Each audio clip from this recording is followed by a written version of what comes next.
Good afternoon to everybody. First of all, we'd like to thank David Fried, who has sponsored this week's video. And it's in thanks to Hashem for his loving kindness to him during his recent illness. And David, the Bezat Hashem, that you should have only nachas, and that you should have a complete proper refuah shlema.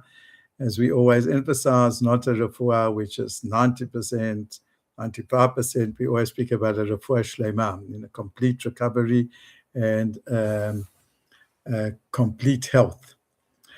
It's actually very appropriate that this video is about Thanksgiving, which is actually falling now on Yom Yerushalayim, which is all about thanksgiving to HaKadosh Baruch Hu for the great miracle of saving the Jewish people from the threat of annihilation during the Six-Day War, and obviously the reunification of Yerushalayim and the shichrur of all the Mekomot HaKadoshim, Hebron, etc. Actually, I wanted to tie the inyan of the Parsha Shavua, Bamidbar, and also Yom Yerushalayim. There's some common denominator which I'd like to speak about. Towards the end of the Parsha of Bamidbar, after having told us about all the tribes and how they have to encamp, and what are their functions and the function of the Leviim, etc. So the Torah tells us that when it comes to dismantling the Mishkan, so it has to be done dafka by the Kahatim, and the Leviim who carry now and those who are carrying the Aron HaKodesh, they're not allowed to see how that it's being dismantled. And the Torah says as follows, only Aaron and his sons, they are allowed to come now and dismantle the Mishkan, to dismantle the Kodesh Kodashim and the Ark. And the Levites, they're not allowed to do anything on their own accords, and the Torah ends off that v'lo yavo lirot kabbalah et hakodesh v'meitu. In other words, that the Kahatim, they're not allowed to enter the Holy of Holies. They're not allowed to see how we're taking out the Aron HaKodesh from the Holy of Holies. They're not allowed to see how the Kohanim cover the sacred vessels. And the reason that they're not allowed to do it, as the Torah says, that they're not allowed to sort of satisfy their curiosity, and then they will die. Many people have explained that, we can say it in almost a metaphoric way, that the Torah is trying to teach us that the Mishkan has to be seen always in its splendor. When it's dismantled, when it's taken apart, then somehow it loses its luster. And therefore, the Levites and other people are not allowed to see it in that way. Only the Kohanim, they have to come, cover up the Aron, which holds the Shtei Luchot HaBrit, and then it's given over to be carried. So the deeper side of that is that when the Mishkan is functioning, so then obviously you see it in its glory. When it's been dismantled, it's sort of in its state of embarrassment.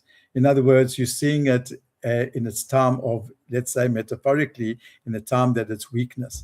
And the message then of the Torah is that if, when it comes to the something which is inanimate objects, in inverted commas, like the Aron, you have to see the Aron only when it's in its proper place, and you're not allowed to see it when it's not in its proper place and it's, so to speak, being dismantled, because that's like the equivalent of a person being caught in his state of embarrassment, in state of weakness, state of lowness. So if we see that it applies to the Aron HaKodesh, how much more so, or just as much so, but you're not allowed to see a people at the time of their disgrace. You must try to always cover up, to deal obviously with the case of the disgrace, but not to try and see them in their case of lowliness. What comes to mind obviously is for example, the children of Noah, that Noah fell, and then two children covered him, and they didn't want to see their father in a state of disgrace. Whether the third one, Ham, was always looking at that which is negative. He that's how he saw his father, and that's why he was cursed. So that's what the Torah is trying to tell us through this, not to look at people's faults necessarily, but to somehow cover up, to deal with the faults. That's something else, but not to try to see the people in their faults. And this is actually ties up with Yom Yerushalayim, because in Tehillim Kuf Chav Chet 128, the Tehillim starts off Shira Malot, Ashrei Kol Yerei Hashem Haolech B'Drachav.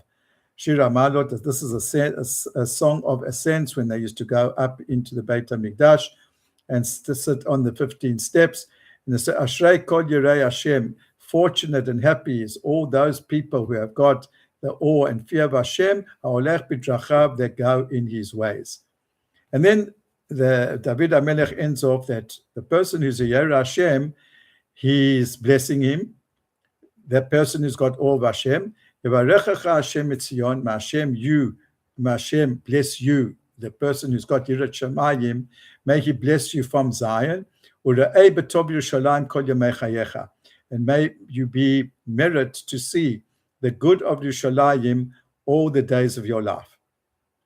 So some people explain that this blessing of that David HaMelech could be saying two things. The one explanation is that Rabbi Aviner brings it over here in his comment to Tehillim. He says that a person who's got Yirat Hashem, so he's not happy that only for his private welfare that it's going well. Of course, he worries about that. But the person who's got Yirat Shamayim, his great satisfaction is when he sees that not only him as a private person went, but when the Jewish people as a whole, the Yerushalayim as a whole, that in other words, we're Klal Yisrael, that the collectives of the Jewish people, that when everything's going good for them, that fills him with simcha. So that's the blessing. The beginning of the psalm says, Ashrei kol yerei Hashem haolech b'drachav, happy is the person and fortunate person who's got Yirat Shamayim. And you know how we bless the person who's got Yirat Shamayim, that he should have Yirat Shamayim. Not only that things should go well in him, but that the person who got Yirat Shamayim, that he always will see the good of Klal Yisrael. He'll always see the good of Yerushalayim. So that's the explanation. That's what we're saying over here.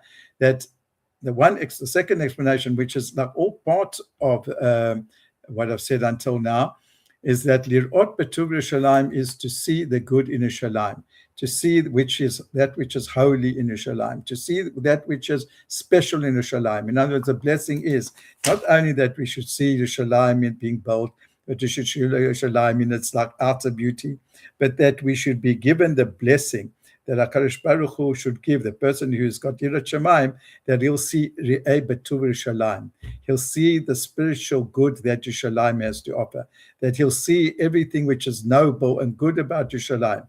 So we started off over here that the end of Parshat Bamidbar is not to see, the Aron HaKodesh in its, so to speak, in its disgrace when it's being dismantled. The Kohanim have to be, because they are like more kadosh, they're the ones who have to cover it up and they can deal with it. But everyone else not allowed to see it when it's being dismantled. And we're ending, that's the low level. In other words, it's a basic level. And we're ending off that on Yom Yerushalayim, not only to see, not to see disgrace, but that we should be all blessed to see B'Tov Yerushalayim, the good, the spiritual, the fantastic blessings, the spiritual blessings that are in Yerushalayim, and also to see that because Yerushalayim represents the whole of Klal Yisrael, the unity of Klal Yisrael, that we should be zocher to see such a thing. So happy Yom Yerushalayim lekulam.